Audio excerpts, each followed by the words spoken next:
السلام علیکم ورحمۃ اللہ وبرکاتہ۔ الحمد للہ رب العالمین، والصلاة والسلام علی اشرف الانبیاء والمرسلین وعلی آلہ واصحابہ اجمعین، اما بعد۔ محترم و مکرم سامعین اور حاضرین کرام، الحمدللہ جامعہ انوارہ کے زیر اہتمام مختلف کتابوں کی آڈیو اور ویڈیو ریکارڈنگ کا سلسلہ جاری ہے۔ تفسیر جلالین کی ریکارڈنگ کا سلسلہ ہم نے شروع کیا تھا، الحمدللہ پارے 30 اور پچھلے درس میں سورہ عبس مکمل ریکارڈ کر دیا گیا تھا۔ انشاءاللہ آج کے درس میں سورہ تکویر سے سبق کا آغاز کر رہے ہیں۔ اللہ تبارک و تعالیٰ سے دعا ہے کہ اللہ تبارک و تعالیٰ ہماری اس کوشش اور کاوش کو قبول فرمائے اور اخلاص کے ساتھ اس عمل کو جاری رکھنے کی توفیق عطا فرمائے۔ سورۃ التکویر مکیۃ، سورہ تکویر مکیہ ہے، 29 آیتاً، اس میں کل 29 آیتیں ہیں۔ بسم اللہ الرحمن الرحیم، اللہ کے نام سے شروع جو بڑا مہربان نہایت رحم کرنے والا ہے۔ اذا الشمس کفرت، جب سورج لپیٹ دیا جائے گا، جب سورج لپیٹ دیا جائے گا۔ اب یہاں پر کفرت یہ کور سے ہے، کور جو امامے کا جو پٹی ہوتی ہے وہ بھی کیا ہوتا ہے، وہ اس کو بھی کور کہتے ہیں، کیونکہ وہ بھی کیا ہے سر کے اوپر لپیٹی ہوئی ہوتی ہے، تو اسی سے یہ کفرت۔ جب سورج کو کیا ہے لپیٹ دیا جائے گا تو قیامت کے دن کیا ہے اللہ تبارک و تعالیٰ سورج اور چاند کو بالکل کیا کرے گا، ان کو ختم کر دے گا، ان کی حقیقت وہاں پر اللہ تبارک و تعالیٰ ختم کر دے گا، تو اسی لیے یہاں پر لپیٹ دینا مراد لیا گیا۔ اور بعض لوگوں نے کہا ہے کہ سورج اور چاند تو رہے گا ویسے ہی، لیکن ان کی جو اصلیت ہے، ان کا جو نور پھیلانا ہے، اللہ تبارک و تعالیٰ ان سورج اور چاند کو بے نور کر دے گا، ان کی روشنی اور ان کا نور کیا ہے لے لیا جائے گا۔ تو دوسری تفسیر صاحب جلالین بتا رہے ہیں کہ وَذُوِّبَ بِنُورِهَا، اور ان کا نور کیا ہے بالکل لے لیا جائے گا، سورج کا نور بالکل لے لیا جائے گا، تو مطلب سورج کو لپیٹ کر بے نور کر دیا جائے گا۔ وَإِذَا النُّجُومُ انْكَدَرَتْ، اور جب ستارے کیا ہو جائیں گے، ٹوٹ جائیں گے، تو ٹوٹ جانا، انقضت ٹوٹ کر گر جانا، وَتَسَاقَطَتْ عَلَى الْأَرْضِ، ٹوٹ کر ایک کے بعد ایک زمین پر کیا ہے گرتے چلے جائیں گے۔ وَإِذَا الْجِبَالُ سُيِّرَتْ، اور جب پہاڑ چلائے جائیں گے، سُيِّرَتْ سارہ سیروں سے چلائے جائیں گے، أَيْ ذُهِبَ بِهَا عَنْ وَجْهِ الْأَرْضِ، سطح زمین سے، زمین کے اوپر سے پہاڑوں کو بالکل لے جایا جائے گا۔ فَصَارَتْ حَبَاءً مُنبَثًّا، کیسے ہو جائیں گے وہ بالکل بکھرے ہوئے ذرات کی طرح ہو جائیں گے، بکھرے ہوئے جو چھوٹے چھوٹے جو ذرات ہوتے ہیں ان کی طرح یہ پہاڑ ہو جائیں گے۔ وَإِذَا الْعِشَارُ عُطِّلَتْ، لفظ اشار کے معنی سمجھ لیں پہلے، کہ لفظ اشار کہتے ہیں ایسی اونٹنی جو حاملہ ہو اور حمل کے 10 مہینے 10واں مہینہ گزر رہا ہو، یا پھر 10 مہینے گزر چکے ہوں، ایسی اونٹنی کو وہ لوگ اشار سے یاد کرتے ہیں، اشار کا نام دیتے ہیں۔ ایسی حاملہ اونٹنی کہ جس کے حمل کے 10 مہینے گزر چکے ہوں یا 10واں مہینہ گزر رہا ہو، یہ اونٹنی کو اہل عرب کیا ہے اشار سے یاد کرتے، اشار کا نام دیتے ہیں۔ اور یہ اونٹنی ان کے پاس بہت زیادہ معتبر ہوا کرتی، اس کا بہت احترام بھی کرتے ہیں، اس پر سامان وغیرہ نہیں لاتے، بلکہ ایسی اونٹنی اگر کسی کے پاس ہے تو وہ آدمی فخر کرتا ہے کہ دنیا کے سارے مال سے زیادہ یہ ان کے پاس قیمتی ہوا کرتی، اس اونٹنی سے بڑھ کر ان کے پاس اور کوئی مال نہیں ہوتا، تو اتنی اہمیت والی وہ اونٹنی ان کے پاس سمجھی جاتی ہے۔ تو بتا رہے ہیں وَإِذَا الْعِشَارُ، عشار النوق الحوامل، حامل حوامل یہ تو معنی معلوم ہے، النوق ناقتن کی جمع بتا رہے ہیں نوق، تو جب 10 حاملہ اونٹنیاں جب عطلت چھٹی کر دی جائیں گی، یعنی ان کو چھوڑ دیا جائے گا۔ آج جیسے ان کو اہمیت دی جاتی ہے، ان کا مقام و مرتبہ جانا جاتا ہے، سمجھا جاتا ہے، ان کا اعتبار کیا جاتا ہے، ان کو معتبر سمجھا جاتا ہے، وہ جس دن کیا ہے بالکل چھوڑ دی جائیں گی، تُرِکَتْ بلا راعٍ، نہ اس اونٹنی کو چرانے والا کوئی ہوگا، بلا حلب، بغیر دھوئے کے، اس اونٹنی کا دودھ بھی دھوئے بغیر کیا ہے اس کو ویسے ہی چھوڑ دیا جائے گا۔ کیوں ایسے ہوگا آگے بتا رہے ہیں، لما دہاہم من الامر، جو معاملہ ان کو پریشان کر رکھا ہے، جو کام، جو معاملہ، جو حالت ان کو پریشان کر رکھی ہے، اس معاملے اور اس حالت کی وجہ سے وہ ساری توجہ ان لوگوں کی یہ ساری چیزوں سے ہٹ جائے گی۔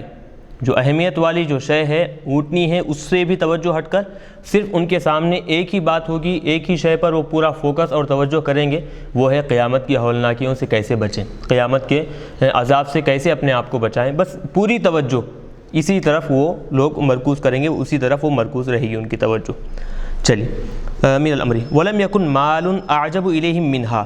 اس اونٹنی سے بڑھ کر ان کے پاس اور کوئی مال نہیں تھا۔ اعجب الیہم، اعجب یعنی سب سے زیادہ پسندیدہ، یعنی ان کے پاس وہ 10 مہینے والی حاملہ اونٹنی سے بڑھ کر کوئی بھی قیمتی مال نہیں ہے، کوئی پسندیدہ مال نہیں، یعنی اسی کو وہ لوگ سب سے زیادہ قیمتی، سب سے زیادہ پسندیدہ سمجھتے ہیں۔ تو ایسی اونٹنی کو بھی جس کو دنیا میں بہت مقام و مرتبے سے دیکھا جاتا ہے، جس کو بڑے احترام سے جو رکھا جاتا ہے، جس کو معتبر سمجھا جاتا ہے، ویسی اونٹنی کو بھی کیا ہے قیامت کی ہولناکیوں کی وجہ سے اس دن وہ جو پریشان ہوں گے، ان پریشانیوں کی وجہ سے کیا ہے یہ سب کے سب ویسی معتبر اونٹنی کو بھی یوں ہی چھوڑ دیں گے، کوئی ان کی طرف دیکھنے والا، کوئی ان کا نگران کار نہیں ہوگا۔ وَإِذَا الْوُحُوشُ حُشِرَتْ، اور جب وحوش وحشی جانور حشرت جمع کیے جائیں گے، جمعت بعد البعث،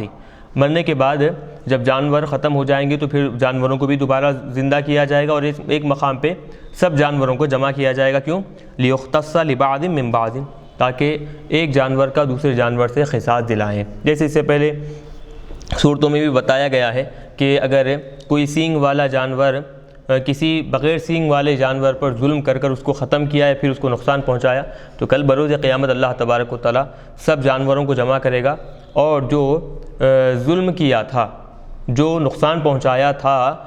اس سے اللہ تبارک و تعالیٰ بدلہ دلوائے گا، اور پھر اس کا جب بدلہ ختم ہو جائے، قصاص ہو جائے، پھر اس کے بعد اللہ تبارک و تعالیٰ سارے کے سارے جانوروں سے کہے گا کونی ترابا، تم سب مٹی بن جاؤ، تو سب کے سب کیا ہو جائیں گے؟ مٹی بن جائیں گے۔ تو بتا رہے ہیں جمعات بعد البعث، مرنے کے بعد دوبارہ اٹھایا جائے گا، جمع کیا جائے گا، لیختص لبعض من بعض، ایک دوسرے سے وہ قصاص دلوایا جائے ان کو، ثم تصیر ترابا، پھر وہ سب کے سب کیا ہے، وہ جانور کیا ہو جائیں گے، وہ وحشی جانور سارے کی ساری مٹی بن جائیں گے۔ وَإِذَا الْبِحَارُ سُجِّرَتْ، اور جب سمندر بھڑکائے جائیں گے، سمندر بھڑکائے جائیں گے، تو سمندر بھڑکانا، تو اب یہاں ایک سوال پیدا ہوتا ہے، سجرت، پہلے دیکھیں لفظ سجرت، سجرت تخفیف اور تجدید کے ساتھ اس کو پڑھا گیا ہے۔ اوقدت فصارت نارن، اوقدت یعنی سلگھائے جائیں گے، بھڑکائے جائیں گے، تو بھڑکانے کی وجہ سے وہ کیا بن جائیں گے؟ سمندر سارے کے سارے آگ بن جائیں گے، آگ کی طرح ہو جائیں گے۔ تو سوال پیدا ہوتا ہے کہ سمندر کا پانی وہ آگ بن جائے گا، یہ کیسے ممکن ہے؟ تو اس کے کئی جوابات دیے ہیں۔ سمندر بھڑکائے جائیں گے، سمندر کا پانی آگ بن جائے گا، تو بتا رہے ہیں کہ قیامت کا معاملہ یہ ہے کہ دنیا میں جیسا ہونا ہے قیامت کے دن ویسا ہونا ضروری نہیں ہے، بلکہ قیامت کے دن ایک عجیب ہی کیفیت طاری ہوگی، دنیا کا ایک عجیب ہی عالم ہوگا۔ سورج آج مشرق سے طلوع ہوتا ہے، لیکن قیامت کے دن مغرب سے طلوع ہوگا، یعنی دنیا میں اب جو چیزیں نہیں ہوتی ہیں، قیامت کے دن وہ سب چیزیں ہوں گی، ان میں تبدیلیاں پیدا ہوں گی۔ تو اب دنیا میں معاملہ کیا ہے کہ دنیا میں آج یہ قانون ہے انسان کے پاس کہ آگ کو بجھانے کے لیے آدمی پانی استعمال کرتا ہے، یعنی آگ اور پانی دونوں ایک دوسرے کی ضد شمار کیے جاتے ہیں آج دنیا میں، لیکن بروز قیامت اللہ تبارک و تعالیٰ اپنی قدرت سے جو آج پانی نظر آ رہا ہے اس کو سلگا کر اللہ تبارک و تعالیٰ آگ بنا دے گا، تو اس کی طرف اشارہ کرتے ہوئے بتا رہے ہیں وَإِذَا الْبِحَارُ سُجِّرَتْ، اور جب سمندر بھڑکائے جائیں گے، سلگائے جائیں گے، تو وہ سمندر سارے کے سارے آگ بن جائیں گے۔ یہ ایک قول ہے۔ دوسرا قول بتا رہے ہیں کہ آدمی کے اندر، پانی کے اندر اللہ تبارک و تعالیٰ نے کیسی صلاحیت رکھی ہے کہ اس کے اندر جیسے دور حاضر میں جو سائنسی اعتبار سے جو بتایا جاتا ہے کہ ہائیڈروجن اور پھر آکسیجن دونوں چیزیں اللہ تبارک و تعالیٰ نے اس میں رکھی ہیں، تو ان کی وجہ سے ایک کے وجہ سے اس کے اندر گیس پیدا ہوتا ہے، اور دوسری جو اس کی خصوصیت ہے اس کے اندر کیا ہے، خود بخود آگ بھڑکنے لگتی ہے، اس کے اندر آگ سلگائی جاتی ہے۔ تو پانی جہاں آگ بجھانے کے لیے استعمال کیا جاتا ہے، تو وہیں پر پانی آگ سلگانے کے لیے بھی استعمال کیا جاتا ہے۔ آپ دیکھیں گے کہ یہ جو کرنٹ استعمال بنایا جاتا ہے، آپ دیکھیں تحقیق کے بعد بات سمجھ میں آئے گی، اور پھر دیکھنے میں بھی آئے گا، دنیا میں استعمال بھی ہوتا ہے طریقہ کہ پانی کے جہاں بڑے بڑے تالاب ہوتے ہیں یا پھر بڑے بڑے یوں سمجھیں کہ ڈیم وغیرہ جو ہوتے ہیں، تو وہاں کرنٹ تیار کیا جاتا ہے، تو پانی کے اندر سے کرنٹ تیار کیا جاتا ہے۔ تو وہ لوگ جب تحقیق پر پہنچے تو بات یہ سمجھ میں آئی کہ پانی کے اندر دو چیزیں ہوتی ہیں کہ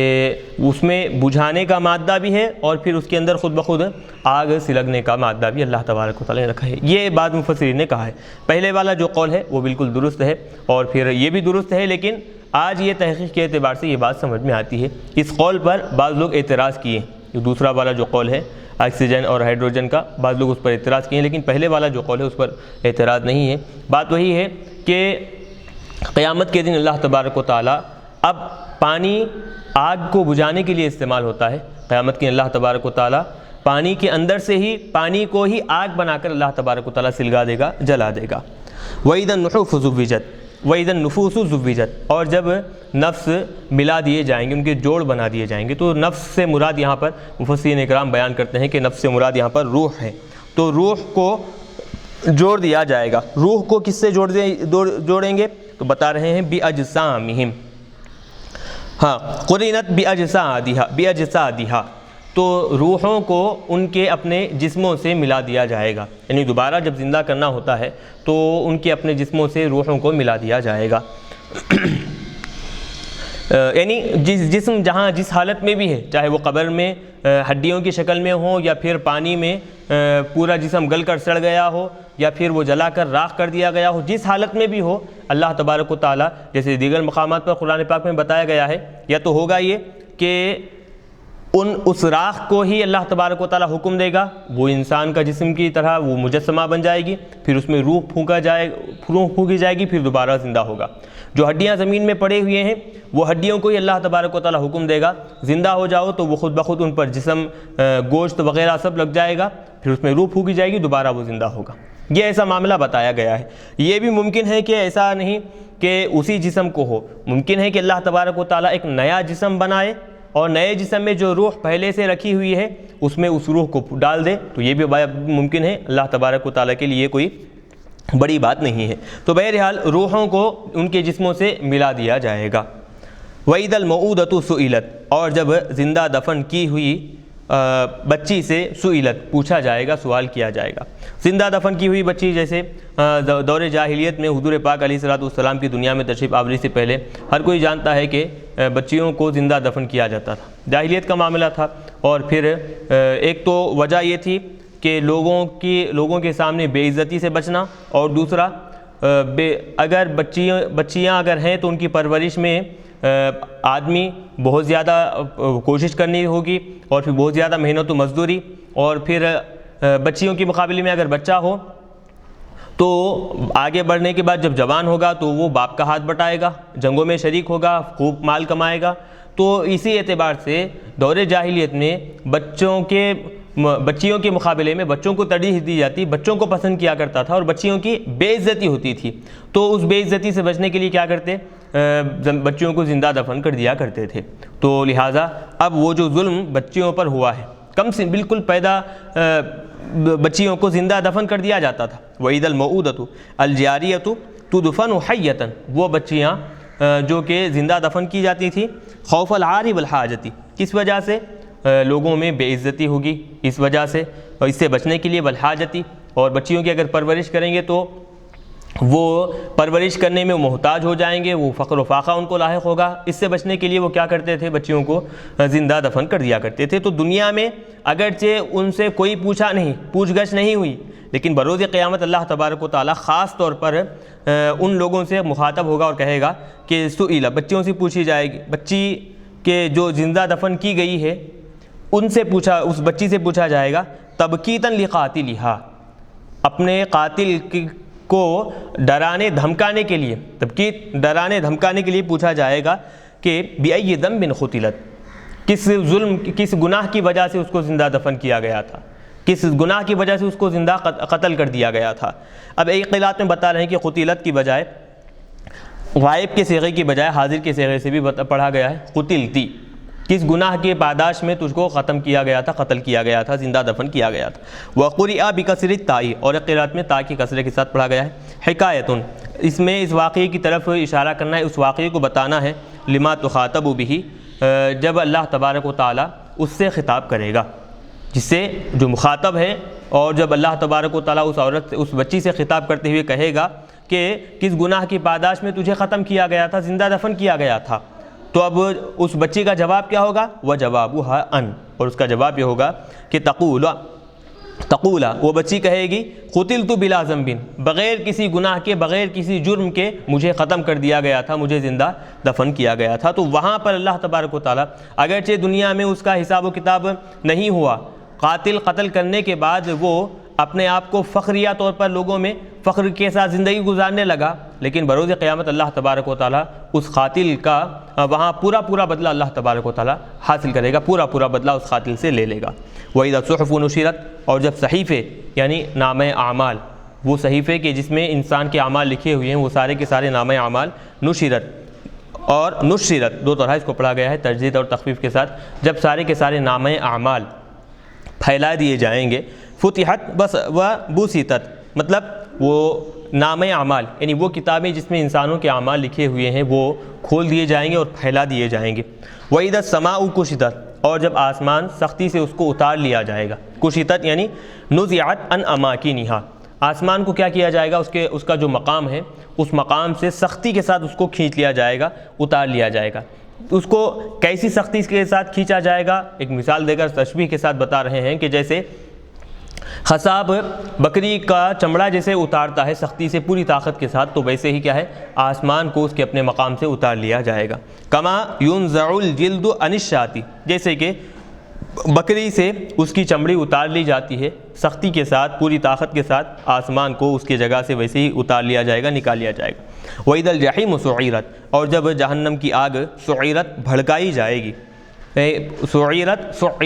تجدید اور تخفیف کے ساتھ پڑھا گیا ہے، اس کو دونوں طرح پڑھ سکتے ہیں۔ اججت، سلگائی جائے گی، یعنی سلگانا مطلب جو آگ پہلے سے لگی ہوئی ہے اس میں مزید اور اضافہ کیا جائے گا۔ وَإِذَا الْجَنَّةُ أُزْلِفَتْ، اور جب جنت بالکل قریب کر دی جائے گی، ای قربت لِأَهْلِهَا، جنت بالکل کیا ہے، اہل جنت کے قریب کر دی جائے گی، کیوں؟ لِيَدْخُلُوهَا، تاکہ وہ اہل جنت آسانی کے ساتھ جنت میں داخل ہو جائیں۔ چلیے اب شروع سورہ سے لے کر یہاں تک تقریباً 10 سے 11 مرتبہ لفظ اذا لایا گیا ہے، تو اذا حرف شرط ہے، اور پھر اس کے بعد جب 10-11 مرتبہ جو اذا آیا ہے تو وہی ہوگا کہ پہلے والے پر عطف کرتے چلے جائیں گے، بعد والا معطوف ہوگا، پہلے والا معطوف علیہ ہوگا، ویسے ہی بعد والا معطوف ہوگا، پہلے والا معطوف علیہ، تو ایسے ہی پورا اخیر میں جانے کے بعد بات آ کر رکے گی کہ ایک مرتبہ اذا حرف شرط رہے گا، پھر اس کے بعد شرط ہوگا، تو اذا حرف شرط، پھر اس کے بعد شرط باقی۔ اب جواب شرط کیا ہے، یہاں اب پورا بیان کرنے کے بعد اخیر میں یہاں ذکر کر رہے ہیں کہ جواب شرط پورے معطوف علیہ کو ملانے کے بعد جواب شرط کیا ہوگا، یہ ہوگا کہ وجواب اذا اول السورۃ وما عطف علیہا، سورہ کے آغاز میں جو اذا آیا ہے وہ وما عطف علیہا، اور جو اس پر عطف کیا گیا ہے، یعنی بعد والے اذا کا پہلے والے اذا پر جو عطف کیا گیا ہے، ان سب کا جواب کیا ہے، علمت نفس ما احضرت، یہ اس کا کیا ہے، جواب بن جائے گا، تو یہ جواب شرط ہوگا، علمت نفس ما احضرت، تو اس دن ہر نفس جان لے گا کہ اس نے کیا حاضر کیا ہے، اچھائی کے کام یا پھر برائی کے کام کیا حاضر کیا ہے، وہ خود بخود نیکیاں ہیں یا پھر برائیاں ہیں، وہ وہاں موجود پائے گا، وہ اپنے آنکھوں سے دیکھ لے گا۔ ای کل نفس وقت ہذہ المذکورات، ان مذکورہ اوقات میں جو اوقات ابھی بتائے گئے ہیں، سورج لپیٹ لیا جانا وغیرہ وغیرہ، یہ جو 10-11 جو اوقات بتائے ہیں، ان مذکورہ اوقات میں ہر نفس جان لے گا۔ اچھا مذکورہ اوقات کون سے ہیں؟ وہ ہوا یوم القیامہ، وہ قیامت کا دن ہے جس دن میں یہ سارے کے سارے چیزیں دیکھنے میں آئیں گے، پہاڑوں کا چلنا اور سورج بے نور ہو جانا اور ستاروں کا ٹوٹ جانا، یہ سب چیزیں قیامت کے دن دیکھنے میں آئیں گی، قیامت کے دن ظاہر ہوں گی۔ تو اس وقت ہر نفس کیا ہے، جان لے گا ما حضرت، اس نے جو حاضر کیا ہے، اس نے جو اپنے لیے آگے کیا ہے، کیا ہے وہ، نیکیاں ہیں یا پھر برائیاں ہیں، خود بخود اسے ایک ایک کر سب سمجھ میں آئے گی، ایک ایک کر اس کے سامنے ظاہر ہوتی چلی جائیں گی۔ چلیے یہاں تک ایک بات مکمل ہوئی۔ اب آگے بتا رہے ہیں فلا اقسم بالخنس الجوار الکنس، بس میں جیسے اس سے پہلے بھی لایا گیا ہے کہ لا زائدہ ہے، اصل معنی صرف اقسم ہے، لام زائدہ، یہاں پر اس کو سمجھیں گے۔ فلا اقسم ای اقسم، میں قسم کھاتا ہوں خنس کی، الجوار الکنس۔ اب پہلے دیکھیں کہ خنس کہتے ہیں کسے اور کنت کسے کہتے ہیں، خنس اور کنس کے معنی کیا ہے؟ لفظ خنس کے معنی اب پوری تحقیق میں گئے بغیر صرف لفظوں کے اعتبار سے ہم آگے بڑھیں گے کہ خنس کے معنی ہے پیچھے ہٹنے والا، اور کنس کے معنی ہے چھپنے والا، تو جھاڑیوں میں ہو یا پھر کوئی بھی ہو،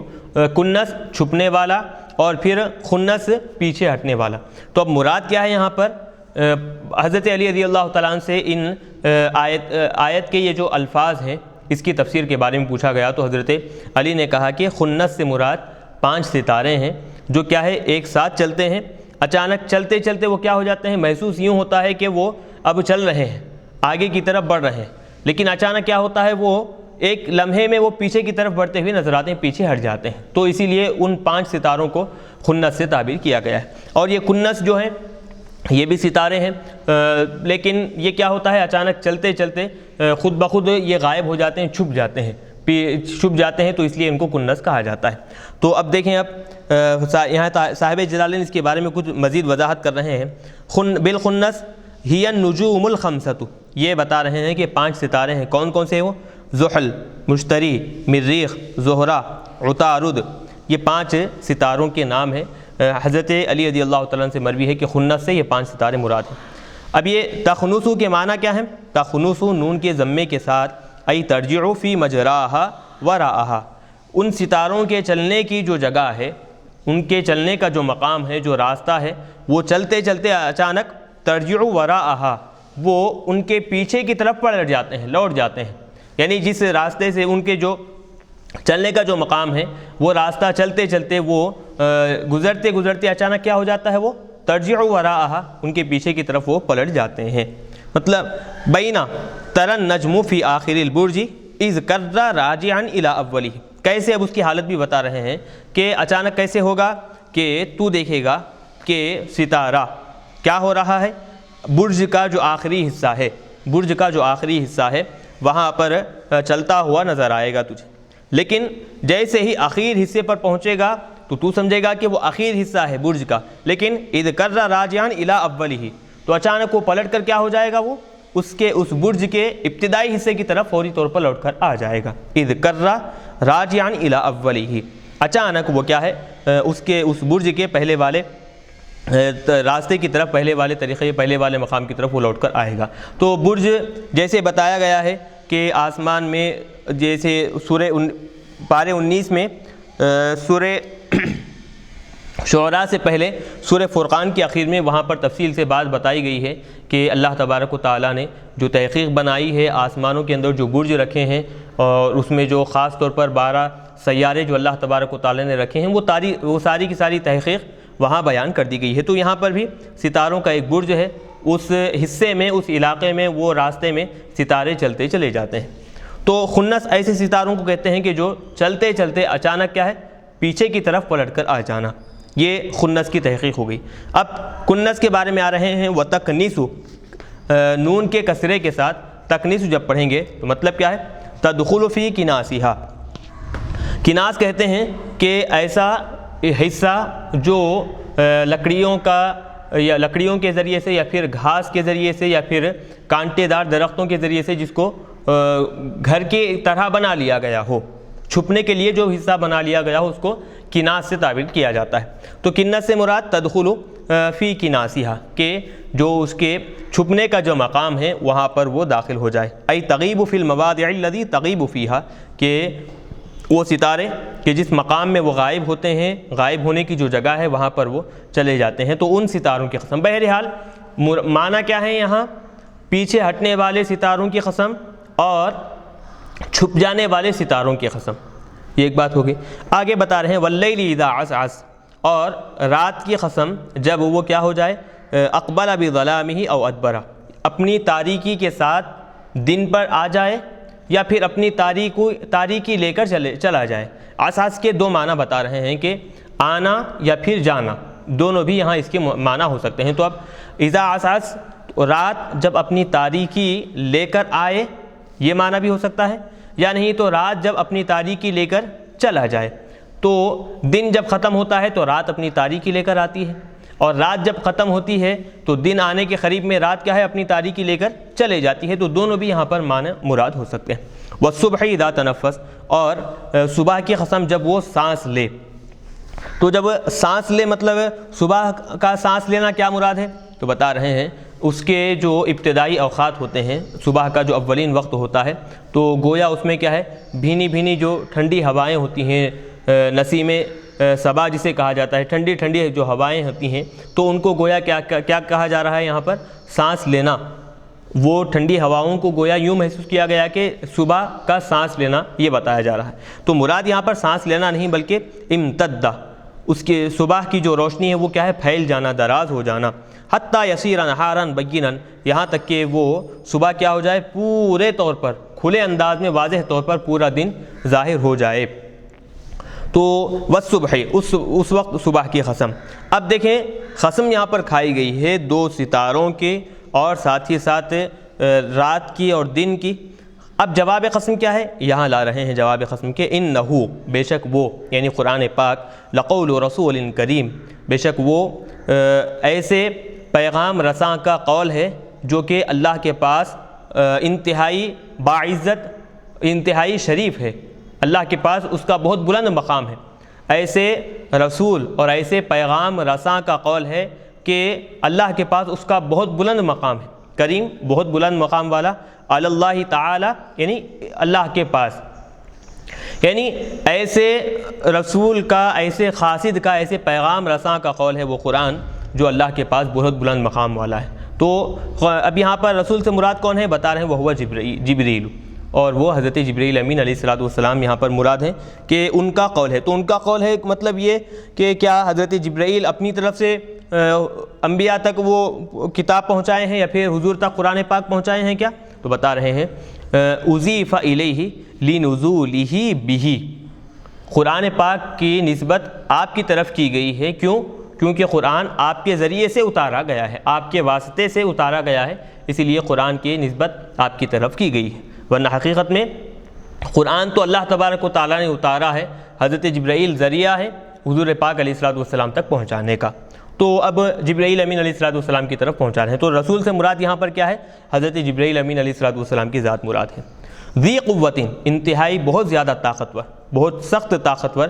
شدید القوا، سخت طاقتور، بہت زیادہ طاقتور، عند ذی العرش مکین، اب وہ کہاں پر ہیں؟ عرش والوں کے پاس، ذی مکانتن، بہت بلند مقام والے، مکین یہاں پر اس کے حقیقی معنی میں نہیں، رہنے والے نہیں، بلکہ ذی مکانتن مطلب بلند مقام والے، شرف، عزت، بلند مرتبے والے ہیں، کس کے پاس؟ عند ذی العرش، عرش والے، عرش والے سے مراد یہاں پر اللہ تبارک و تعالیٰ کی ذات، یعنی اللہ تبارک و تعالیٰ کے پاس وہ بہت بلند مرتبے والے ہیں، یہ بتانا اصل مقصد ہے۔ تو اب یہ مکین بتا رہے ہیں کہ متعلق بہ عندہ، تو عند ذی العرش یہ کس سے تعلق رکھ رہا ہے؟ یہ لفظ مکین سے تعلق رکھ رہا ہے، تو معنی کیا ہوں گے؟ مکین عند ذی العرش، عرش والی ذات، عرش والی جو ہستی ہے اس کے پاس یہ بہت بلند مقام اور مرتبے والے ہیں۔ تو عرش والا یہ بھی کیا ہے؟ اللہ تبارک و تعالیٰ کی عظمت کو بتانا مقصد ہے، اس کے حقیقی معنی مراد نہیں ہوں گے، کیوں؟ کیونکہ اگر عرش کو ایک خاص مقام کے اعتبار سے دیکھا جائے گا تو اللہ تبارک و تعالیٰ کی ذات بھی یہ بات سمجھ میں آئے گی کہ اللہ تبارک و تعالیٰ اس ایک مقام پر محدود ہے، یوں سمجھ میں آئے گا، ورنہ اللہ تبارک و تعالیٰ کی ذات مکان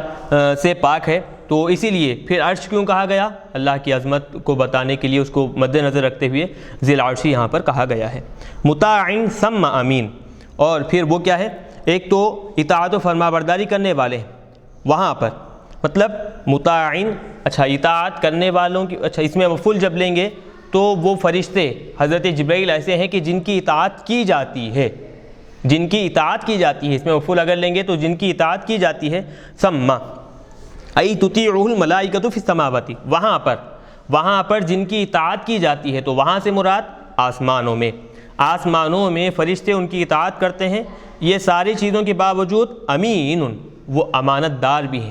امین بھی ہیں۔ وہ کس بات پر امین ہے؟ علی الوحی، وحی الہی پر، وحی الہی انبیاء تک پہنچانے میں وہ امین بھی ہے کہ وہ لاتے درمیان میں کوئی بات اپنی طرف سے اس میں شامل نہیں کرتے، وحی الہی میں اپنی طرف سے کوئی کمی زیادتی نہیں کرتے، بلکہ اللہ کے جو احکامات ہیں، جو وحی ہے، پورے اہتمام کے ساتھ، پورے امانت داری کے ساتھ وہ انبیاء کرام اور رسول اعظام تک وہ پہنچا دیتے ہیں۔ آگے بتا رہے ہیں وما صاحبکم بمجنون، اور تمہارے جو ساتھی ہیں وہ مجنون نہیں ہے، کما زعمتم، جیسے تم سمجھتے ہو ویسا تمہارے جو ساتھی ہیں یعنی حضور پاک علیہ الصلوۃ والسلام وہ مجنون نہیں ہیں۔ تو اب اس کا عطف کس پر ہوگا؟ وما صاحبکم کا بتا رہے ہیں کہ قسم کھانے کے بعد جواب قسم جو ذکر کی گئی تھی انہو، قرآن پاک کے بارے میں کہ قرآن بے شک جبرائیل امین علیہ الصلوۃ والسلام کا قول ہے، وہ جو وہاں پر تفسیر بتائی گئی تھی اس کے بعد وہ انہو پر وما صاحبکم بمجنون کا عطف ہوگا۔ تو بتا رہے ہیں وما صاحبکم محمد صلی اللہ علیہ وسلم، حضور پاک علیہ الصلوۃ والسلام، عطف علی انہو، تو اس کا عطف کس پر ہوگا؟ انہو پر ہوگا، الی آخر المقسم علیہ، مقسم علیہ یعنی جس کے لیے قسم کھائی گئی ہے اس کے اخیر حصے تک، جس کے لیے قسم کھائی گئی ہے اس کے اخیر حصے تک۔ کس کے لیے؟ اب یہاں پر جو قسم کھائی گئی ہے کہاں سے کہاں تک ہے دیکھیں، انہو لقول رسول کریم ذی قوت عند ذی العرش مکین مطاع ثم امین، یہاں تک وہ پورے جملے سے اس کا تعلق ہے۔ تو لہٰذا اب وہ پورا جملہ معطوف علیہ بنے گا، وما صاحبکم بمجنون میں واو حرف عطف ہوگا، ما صاحبکم بمجنون اس معطوف بن جائے گا، سابقہ جملے کا معطوف بن جائے گا۔ تو اب بتانا اصل مقصد یہی ہے کہ جیسے تم سمجھتے ہو کہ حضور پاک علیہ الصلوۃ والسلام مجنون ہے، نعوذ باللہ من ذالک، ایسا نہیں ہے، قسم کھا کر جس کو اللہ تبارک و تعالیٰ نے یہاں پر بتایا۔ آگے بتا رہے ہیں وَلَقَدْ رَآهُ بِالْأُفُقِ الْمُبِينِ، اور تحقیق کے حضور پاک علیہ الصلوۃ والسلام نے جبرائیل امین علیہ الصلوۃ والسلام کو ان کی اپنی اصلی حالت، اصلی صورت میں کہ جس صورت پر اللہ تبارک و تعالیٰ نے ان کو پیدا کیا ہے، حضرت حضور پاک علیہ الصلوۃ والسلام نے واضح طور پر افق میں یعنی آسمان کے اوپری حصے میں حضرت جبرائیل کو ان کی اصلی حالت میں اللہ آقا علیہ الصلوۃ والسلام نے دیدار کیا ہے، آقا علیہ الصلوۃ والسلام نے دیکھا ہے۔ بتا رہے ہیں وَلَقَدْ رَآهُ أَيْ رَآ مُحَمَّدٌ جِبْرِيلَ عَلَيْهِمَا الصَّلَاةُ وَالسَّلَامُ، حضور پاک علیہ الصلوۃ والسلام جبرائیل امین علیہ الصلوۃ والسلام کو علی صورتہ التی خلق علیہا، جس صورت پر آپ کو پیدا کیا گیا ہے، آپ کی جو حقیقی اصلی صورت ہے اس اصلی صورت میں حضور پاک علیہ الصلوۃ والسلام نے جبرائیل امین علیہ الصلوۃ والسلام کو دیکھا ہے۔ کہاں؟ بالافق المبین، واضح طور پر جو آسمان کا اوپری حصہ ہے، وہو الاعلی بناحیۃ المشرق۔ اب افق کے بارے میں بتا رہے ہیں کہ مشرقی سمت میں جو اوپری حصہ ہے، جو بلند مقام ہے، وہاں پر کھلے انداز میں جبرائیل امین علیہ الصلوۃ والسلام کو ان کی اصلی صورت میں آقا علیہ الصلوۃ والسلام نے دیکھا ہے، دیدار کیا ہے۔ یہ ایک بات ہو گئی۔ وما هو علی الغیب بضنین، اور وہ یعنی حضور پاک علیہ الصلوۃ والسلام غیب کی باتیں بتانے پر ما غاب من الوحی وخبر السماء، ما غاب جو چیزیں چھپی ہوئی ہیں، جو غیب کی باتیں ہیں اس کو بتانے پر وحی کے ذریعے سے یا پھر آسمان کی جو باتیں ہیں، آسمانوں میں جو حالات چل رہے ہیں، جو باتیں، جو وہاں کی جو احوال ہیں، اور اللہ تبارک و تعالیٰ فرشتوں کو وہاں جو حکم دے رہا ہے، وہ ساری باتیں بتانے میں بظنین، آپ متہم نہیں، یعنی ان ساری باتوں کے بتانے کی وجہ سے آپ پر تہمت نہیں لگائی گئی۔ بظنین دیکھیں دو طرح اس کو پڑھا گیا ہے، ضا سے اگر پڑھیں گے تو متہم، تہمت لگایا ہوا، ضاد سے اگر پڑھیں گے تو بخیل کے معنی میں ہے۔ تو اب یہاں پر دو طرح پڑھے ہیں، ظنین پہلے بتا رہے ہیں کہ متہم، یعنی غیب کی باتیں بتانے کی وجہ سے آپ پر تہمت نہیں لگائی گئی ہے، یہ ایک بات۔ دوسری بظنین اگر ضاد سے لیں گے تو غیب کی باتیں بتانے میں بھی بخیل، وہ بخیل بھی نہیں ہے، مطلب کہ فینقص شیئا منہ، غیب کی باتیں بتانے میں پوری باتیں بتانے کی بجائے تھوڑی چیزیں بتا دیں، تھوڑی چیز چھپا لیں، ایسا نہیں ہے۔ جو باتیں اللہ تبارک و تعالیٰ بتانے کا حضور کو حکم دیتا ہے وہ ساری باتیں حضور بتا دیتے ہیں، اور جن کے چھپانے کا اللہ تعالیٰ حکم دیتا ہے حضور جانتے ہوئے بھی وہ چیزیں کیا ہے چھپا کر رکھ دیتے ہیں، ظاہر نہیں کرتے۔ تو اس میں خاص طور پر یہ جو آیت لائی گئی ہے، یہ آیت حضور پاک علیہ الصلوۃ والسلام کے علم غیب پر صراحت کے ساتھ دلالت کرنے والی ہے کہ وہ غیب کی باتیں جو حضور جانتے ہیں وہ لوگوں کے سامنے بیان کرنے میں بخیل اور کنجوسی سے کام نہیں لیتے، بخالت سے کام نہیں لیتے، بلکہ اللہ کے حکم کے مطابق جتنا ظاہر کرنا ہے آپ ظاہر کر دیتے ہیں، جتنا بتانا ہے بتا دیتے ہیں، اور جو چیزیں اللہ چھپا کر رکھنے کا حکم دیتا ہے آپ وہ چیزیں چھپا کر رکھتے ہیں، کسی کو نہیں بتاتے، ظاہر نہیں کرتے۔ تو یہ صراحت کے ساتھ اس میں حضور کے علم غیب کی دلیل نکلتی ہے۔ آگے بتا رہے ہیں وما هو بقول شیطان الرجیم، اور وہ قرآن پاک جیسے کہ تم لوگ کہتے تھے کہ قرآن کیا ہے، یہ دراصل ایک دوسرے آدمی کا کلام ہے، یا پھر شیطان سن کر لاتے ہیں، شیاطین سن کر لا کر حضور کو بتاتے ہیں، تو یہ ساری چیزوں کے رد کر رہے ہیں، بتا رہے ہیں کہ وما ہوا اور وہ قرآن پاک نہیں ہے، بقول شیطان الرجیم، دھتکارے ہوئے شیطان کا قرآن نہیں ہے، یعنی دھتکارے ہوئے شیطان کا قول نہیں ہے، مطلب مسترق السمعی۔ مطلب یہاں پر پہلے سمجھیں کہ ایسا نہیں ہے کہ شیاطین آسمانوں پر جا کر جو قرآن اللہ تبارک و تعالی حضرت جبرائیل کو بتا رہا ہے اور حکم دے رہا ہے کہ یہ حضور تک پہنچائیں، چوری چھپے شیاطین جا کر سن کر لا کر حضور کو بتائے نہیں ہیں، یہ بتانا اصل مقصد ہے۔ وما ہوا بقول شیطان الرجیم، دھتکارے ہوئے شیطان کا قول نہیں ہے۔ رجیم مرجوم صفت کا صیغہ ہے، اس میں مفعول کے معنی میں۔ فَأَيْنَ تَذْهَبُونَ، جیسے یہ ساری چیزیں جب واضح طور پر تمہارے سامنے رکھی گئی ہیں، قرآن کے حق ہونے کے بارے میں، حضور کے سچے ہونے اور عالم الغیب ہونے کے بارے میں جو واضح طور پر بات بتائی گئی ہے، تو یہ سب چیزوں کے بعد فَأَيْنَ تَذْهَبُونَ، تم کہاں جا رہے ہو؟ فَأَيُّ طَرِيقٍ تَسْلُكُونَ فِي إِنْكَارِكُمْ الْقُرْآنَ وَإِعْرَاضِكُمْ عَنْهُ، قرآن کا انکار کرنے کے بارے میں، قرآن پاک سے منہ موڑنے کے بارے میں تم کون سی راہ پر چل رہے ہو؟ حقیقی بات تو یہ ہے کہ قرآن کی حقیقت اللہ تبارک و تعالیٰ نے ظاہر کی ہے، حضور پاک کی رسالت اللہ تبارک و تعالیٰ نے ظاہر کر دی ہے، تو پھر جب سب چیزیں ظاہر ہو گئی ہیں، دلائل سب تمہارے سامنے موجود ہے، تو پھر اب اس راستے کو چھوڑ کر، حقیقت کو چھوڑ کر تم کون سے راستے کو اختیار کر رہے ہو، کون سی راہ چل رہے ہو تم؟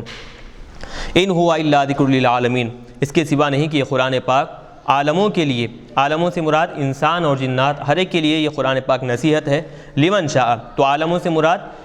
تم میں سے جو کوئی چاہے گا، لمن شاء منکم، تم میں سے جو کوئی چاہے گا۔ اب یہ لمن شاء بتا رہے ہیں کہ بدل من العالمین، یہ للعالمین سے بدل ہے، باعادۃ الجاری، حرف جر کے اعادے کے ساتھ، یعنی مبدل منہ للعالمین ہے، اس میں بھی حرف جر ہے، اور یہ لمن شاء منکم بدل ہے، اس میں بھی حرف جر ہے، حرف جر کے اعادے کے ساتھ مبدل منہ بدل بنا کر لایا گیا ہے۔ لمن شاء منکم یستقیم، جو کوئی تم میں سے یہ چاہتا ہو کہ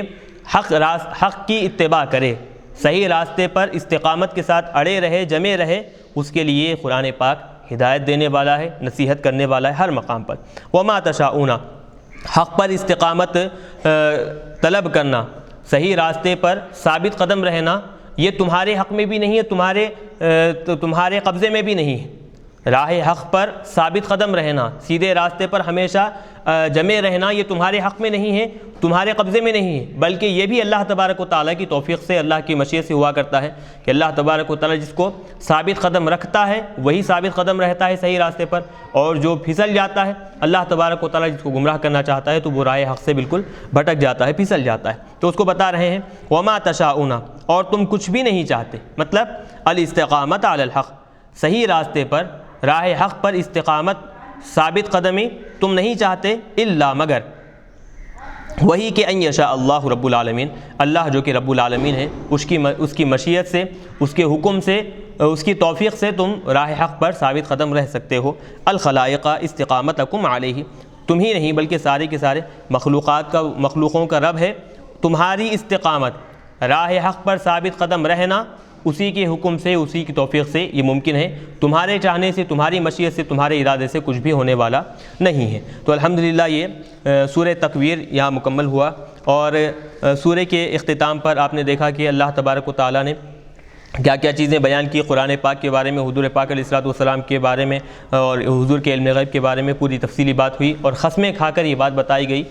تاکید کے لیے کہ جو بھی اس قرآن کے بارے میں، حضور کی ذات کے بارے میں، حضور کی صفات اور علم غیب کے بارے میں جو کلام کرتا ہو، تو ان لوگوں کے لیے اس آیت میں کیا ہے، انتہائی نصیحت ہے، اور پھر ایک طرح سے حضور پاک علیہ الصلوۃ والسلام کے علم غیب کو ثابت کرنا یہاں پر اصل مقصد ہے۔ چلیے ہم اب یہاں سے سورہ انفطار شروع کر رہے ہیں۔ سورۃ الانفطار مکیۃ 19 آیتن، سورہ انفطار مکیہ ہے اور اس میں کل 19 آیتیں ہیں۔ بسم اللہ الرحمن الرحیم۔ اذا السماء انفطرت، جب آسمان پھٹ جائے گا، انفطرت ای انشقت، جب آسمان پھٹ جائے گا، واذا الکواکب انتصرت، اور جب ستارے بالکل کیا ہے، انتصرت کے معنی دو آتے ہیں، ایک تو یہ کہ انتصرت یعنی پھیل جانا، اور دوسرے یہ کہ انقضت، ٹوٹ کر زمین پر گرنے لگنا، انقضت و تساقطت، ایک ٹوٹ جانا اور زمین پر گرنے لگنا۔ تو جب ستارے ٹوٹ جائیں گے، زمین پر گرنے لگیں گے، وَإِذَا الْبِحَارُ فُجِّرَتْ، اور جب سمندروں کو پھاڑا جائے گا، فُتِحَ بَعْضُهَا بِبَعْضٍ،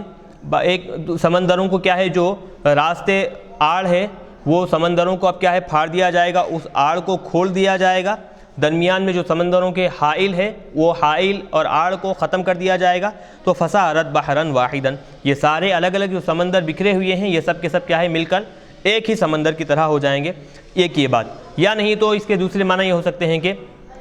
کھارے پانی کا سمندر اور میٹھے پانی کا جو سمندر ہے جو الگ الگ ہیں، اللہ تبارک و تعالیٰ ان کے درمیان جو حائل ہے، جو آڑ ہے، اس آڑ کو اٹھا لے گا تو کھارے اور میٹھے پانی کے سمندر دونوں کیا ہے، ایک دوسرے سے مل جائیں گے۔ تو فجرت سے یہ معنی مراد ہے۔ تو جب کیا ہے سمندر پھاڑ دیے جائیں گے، وَإِذَا الْقُبُورُ بُعْثِرَتْ، اور جب خبریں کیا ہے بالکل الٹ دی جائیں گی، خبریں الٹ دی جائیں گی، مطلب قُلِبَ تُرَابُهَا یا قُلِّبَ تُرَابُهَا، خبروں کی جو مٹی ہے بالکل الٹ دی جائے گی۔ وَبُعِثَ مَوْتَاهَا، خبروں کے اندر جو مردے رکھے ہوئے ہیں وہ دوبارہ زندہ کیے جائیں گے۔ چلیے اب یہاں اس سورہ کے شروع میں بھی اذا جو حرف شرط ہے استعمال کیا گیا ہے، جواب شرط یہاں بتا رہے ہیں، وَجَوَابُ اذا وَمَا عُطِفَ عَلَيْهَا، جواب اذا کا جو جواب ہے اس پر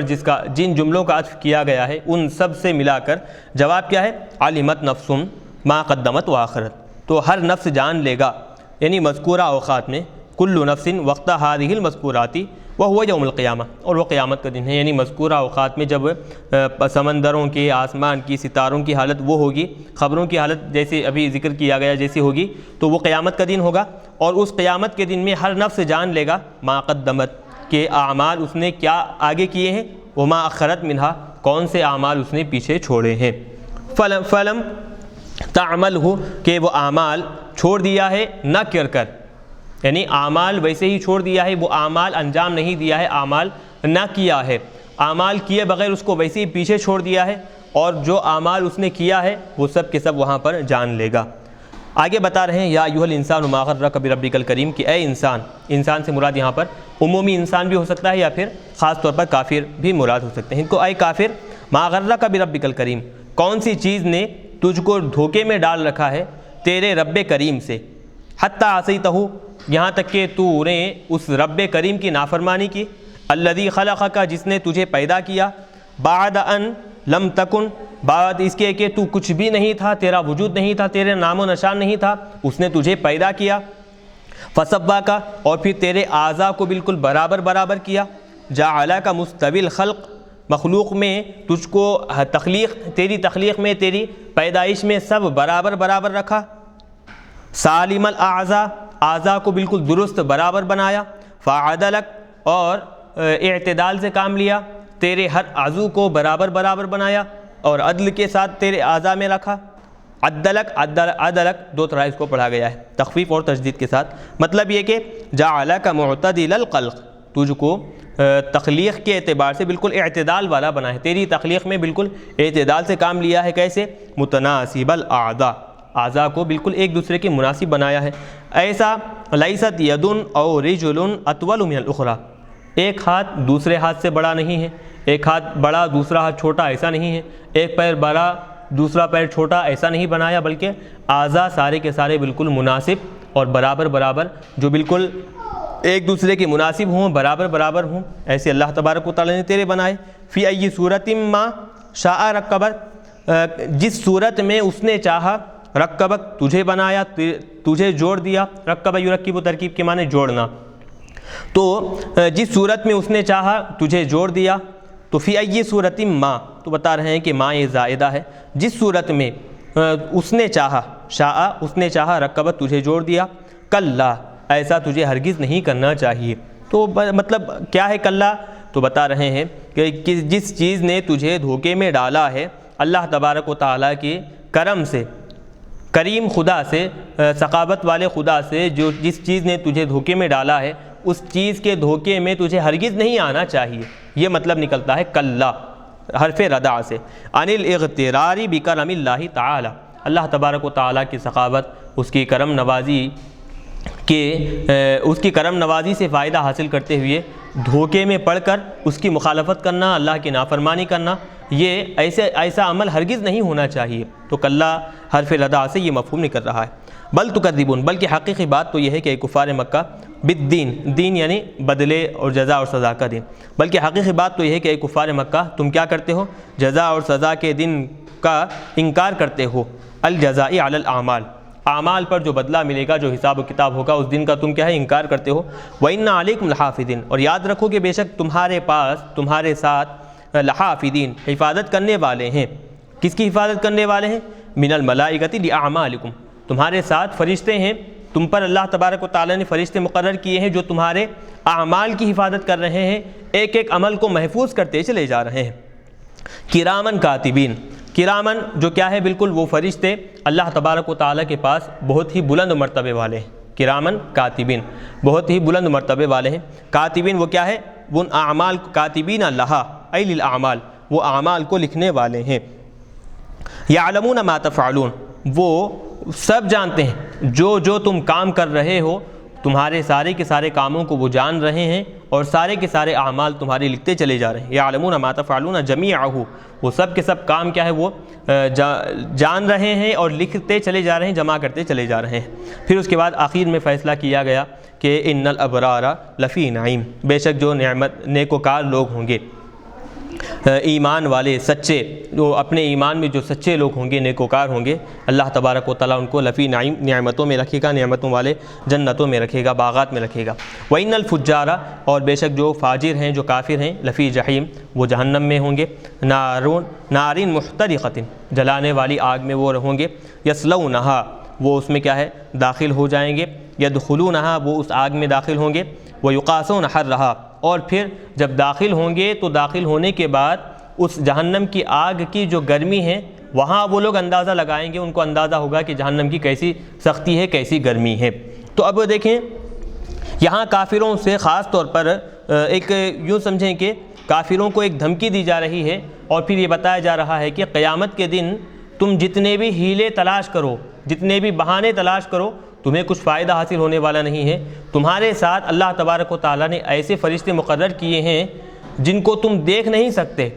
تم نہیں دیکھ سکتے، لیکن وہ فرشتے تمہارے ہر عمل کو دیکھ رہے ہیں، ہر عمل کو لکھ رہے ہیں، محفوظ کر رہے ہیں۔ جب قیامت قائم ہوگی تو تمہارے نامہ اعمال کھلیں گے، ایک ایک عمل ان لوگوں کے سامنے وہ فرشتے کھول کر ظاہر کریں گے، اور تمہاری حقیقت، تمہارے سارے کے سارے اعمال وہاں اللہ تبارک و تعالیٰ کے پاس کھل جائیں گے اور ظاہر ہو جائیں گے۔ تو وہ فرشتے تمہارے ہر عمل کو دیکھ رہے ہیں، چاہے نیک ہو یا برا ہو، وہ اعمال تمہارے ان فرشتوں سے پوشیدہ نہیں ہیں۔ آخر میں پھر دونوں کا انجام بتایا گیا کہ جو نیک ہوں گے اللہ تبارک و تعالیٰ ان کو جنتوں والے باغات میں رکھے گا، اور جو کافر، فاسق اور فاجر ہوں گے تو اللہ تبارک و تعالیٰ ان کو جہنم کی آگ میں جلائے گا۔ یہ فیصلہ اللہ تبارک و تعالیٰ نے کیا۔ آگے بتا رہے ہیں کہ یہ سارا کا سارا کام، نیک لوگ جنت میں جائیں گے اور پھر برے لوگ جہنم میں ان کو داخل کیا جائے گا، تو کہاں کون سے دن ہوگا؟ یوم الدین، حساب و کتاب، جو جزا اور سزا کا جو دن ہے، اس دن اللہ تبارک و تعالیٰ ایسا کام انجام دے گا۔ وما ہم عنہا بغائبین، اور وہ لوگ عنہا بغائبین، تو مطلب یہ کہ وہ کافر اس عذاب سے نکلنے والے بھی نہیں، عذاب سے غائب ہونے والے بھی نہیں۔ مطلب عذاب سے غائب ہونا مطلب جہنم کی آگ سے نکل کر بچ کر وہ کسی دوسرے مقام پر بھاگ بھی نہیں سکتے، یعنی ہمیشہ ہمیشہ وہ جہنم کی آگ میں جلتے رہیں گے، وہ جہنم کی آگ ان کو اپنے آغوش میں لیتے رہے گی۔ وما ہم عنہا بغائبین، غائب ہونا یعنی نکل کر چلے جانا، بمخرجین، نکالے بھی نہیں جائیں گے ان کو، بمخرجین کہو تو نکلنے والے بھی نہیں ہیں۔ وما ادراک ما یوم الدین، آگے بتا رہے ہیں کہ تمہیں خود سے کیا معلوم کہ قیامت کا دن کیا ہوگا، جزا اور سزا کا دن کیا ہوگا، تمہیں کیا معلوم۔ ثم ما ادراک ما یوم الدین، پھر دوبارہ وہی جملہ لائے ہیں۔ ایک تو اس میں جس چیز کے بارے میں بتایا جا رہا ہے اس کی اہمیت کو بتانے کے لیے، تعظیم لشانہ، اس دن کی بڑائی اور اس کی اہمیت کو بتانے اور اس کی عظمت کو بتانے کے لیے یہاں پر دوبارہ استفہام کے ذریعے سے کلام لایا گیا ہے۔ تمہیں خود سے کیا معلوم کہ جزا اور سزا کا دن کیا ہوگا۔ یوم لا تملک نفس لنفس شیئا، وہ ایسا دن ہوگا کہ جس دن کوئی نفس دوسرے نفس کو کچھ بھی، کوئی نفس کسی دوسرے نفس کا کچھ بھی مالک نہیں ہوگا، یعنی کوئی آدمی کسی دوسرے آدمی کا کچھ بھی مالک نہیں ہوگا، کچھ بھی فائدہ نہیں پہنچا سکے گا۔ من المنفعتی، یعنی ایک آدمی دوسرے آدمی کو اس دن کچھ بھی فائدہ نہیں پہنچا سکے گا۔ والامر یومئذ للہ، اور اس دن جو حکم ہوگا تو سارا کا سارا حکم وہاں اللہ تبارک و تعالیٰ کا ہی ہوگا۔ لا امر لغیرہ فیہ، اس دن میں اللہ کے علاوہ کسی اور کا حکم نہیں چلے گا۔ ای مطلب لا یمکن احد من التوسط فیہ بخلاف الدنیا، کہ کسی کو بھی وہاں کسی کے لیے اس بات کا امکان نہیں ہے کہ اس دن میں کسی دوسرے کو توسط بنائے، وسیلہ بنائے، کسی دوسرے کا واسطہ اختیار کرے، جیسے کہ برخلاف دنیا کے۔ دنیا میں کیا ہوتا ہے کہ اگر کوئی آدمی جرم کیا ہے، جرم کرنے کے بعد کسی کا وسیلہ لے کر، کسی کا واسطہ لے کر، ممکن ہے وہ جرم کرتے ہوئے، مجرم ہوتے ہوئے وہ سزا کاٹنے سے بچ جائے، کسی کا واسطہ لے کر وہ سزا سے بچ سکتا ہے، لیکن آخرت میں ایسا نہیں ہوگا۔ جو مجرم ہوگا اس کا جرم وہاں پر ثابت بھی کیا جائے گا اور اللہ تبارک و تعالیٰ کے دربار میں اس کو سزا بھی دی جائے گی۔ کوئی بھی آدمی کیا ہے وہاں پر اپنے جرم سے بچ کر، ہیلے بہانے تلاش کر کر اللہ تبارک و تعالیٰ سے چھوٹ کر عذاب سے بچ نہیں پائے گا۔ تو یہاں پر بتا رہے ہیں کسی کے لیے بھی یہ اس بات کا امکان نہیں کہ وہ کسی دوسرے آدمی کا واسطہ بنا لے کسی کو، یا پھر کسی کا وسیلہ اختیار کرے، برخلاف دنیا میں کسی دوسرے کا وسیلہ واسطہ بنا کر لوگ جرم کی سزا سے محفوظ ہو جاتے ہیں، لیکن وہاں پر معاملہ ایسا نہیں ہوگا۔ جرم جو کیا جائے گا وہاں اللہ تبارک و تعالیٰ اس کی سزا دے گا، چاہے کسی کا بھی واسطہ لے لے، وہ واسطہ وسیلہ قابل قبول نہیں ہوگا۔ اب جو ایمان والے لوگ ہیں، گناہ گار ہیں، تو اللہ تبارک و تعالیٰ انبیاء کرام کو، رسولوں کو اور ساتھ ہی ساتھ نیک لوگوں کو، متقی پرہیزگاروں کو، حفاظ کو حکم دے گا، تو وہ لوگ ان کے حق میں شفاعت کریں گے، ان کے گناہوں کو معاف کر کر اللہ تبارک و تعالیٰ دوبارہ ان کو جنت میں داخل کرے گا۔ چلیے یہاں تک ہوا۔ ایک چیز یہاں پر رہ گئی تھی، یوم جو رفع سے پڑھا گیا تھا، تو صاحب جلال نے بتائے تھے کہ ہوا مبتدا محذوف کی وہ خبر بن جائے گا، ہوا یوم لا تملک نفس لنفس شیئا، تو ہوا مبتدا محذوف کی وہ خبر بن جائے گا۔ ایک بات یہ ہوئی تھی۔ اب اگر یوم کی بجائے یوم اگر پڑھیں گے، میم کے زبر سے اگر پڑھیں گے، تو ایسی صورت میں کیا معنی ہوں گے؟ تو اس کے بارے میں بتا رہے ہیں کہ یوم اگر زبر سے پڑھیں گے تو اس سے پہلے جو یسلونہا یوم الدین میں جو یوم الدین گزرا ہے تو وہ یوم الدین سے بدل بنے گا، تو یوم الدین مبدل منہ، اور یہ یوم لا تملک نفس لنفس شیئا یہ کیا ہے؟ بدل بن جائے گا۔ تو بہرحال اس کو یوم بھی پڑھا گیا ہے، یوما بھی پڑھا گیا ہے۔ تو الحمدللہ یہاں پر سورہ انفطار مکمل ہوا۔ آپ دیکھیں گے کہ اس میں یہ جو صورت ہے، اللہ تبارک و تعالیٰ اس صورت میں خاص طور پر جو بات بتایا ہے، کافروں کو خصوصیت کے ساتھ یہ توجہ دلائی گئی ہے کہ رب کریم اللہ تبارک و تعالیٰ جو انتہائی مہربان ہے، شفقت کرنے والا ہے، انسان کی تخلیق کی، انسان کو پیدا کیا، اور انسان کے ہر عضو کو، انسان کے جسم کے ہر حصے کو اللہ تبارک و تعالیٰ نے مناسب بنایا ہے، اور پھر کسی ایک کو بڑا کسی ایک کو چھوٹا نہیں بنایا۔ یہ ساری کی ساری چیزیں اللہ تبارک و تعالیٰ نے انسان کے ساتھ کی، خاص طور پر کافر کو یہ ساری چیزیں عطا فرمائی۔ تو پھر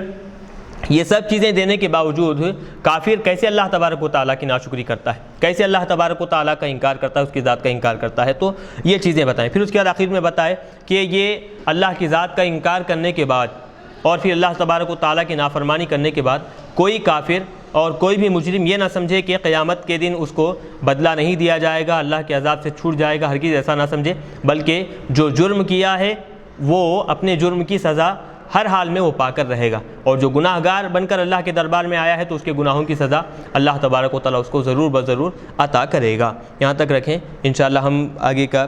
سورہ مطففین جو ہے آئندہ درس میں شروع کریں گے۔ اللہ تبارک و تعالیٰ سے دعا ہے کہ کہنے سننے سے زیادہ عمل کرنے کی توفیق عطا فرمائے، اور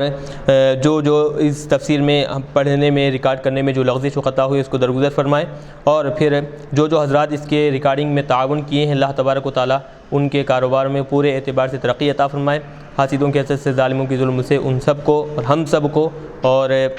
سارے کے سارے مسلمانوں کو محفوظ فرمائے۔ وصلی اللہ تعالیٰ وسلم علی خیر خلقہ محمد وعلی آلہ واصحابہ اجمعین برحمتک یا ارحم الراحمین والحمد للہ رب العالمین۔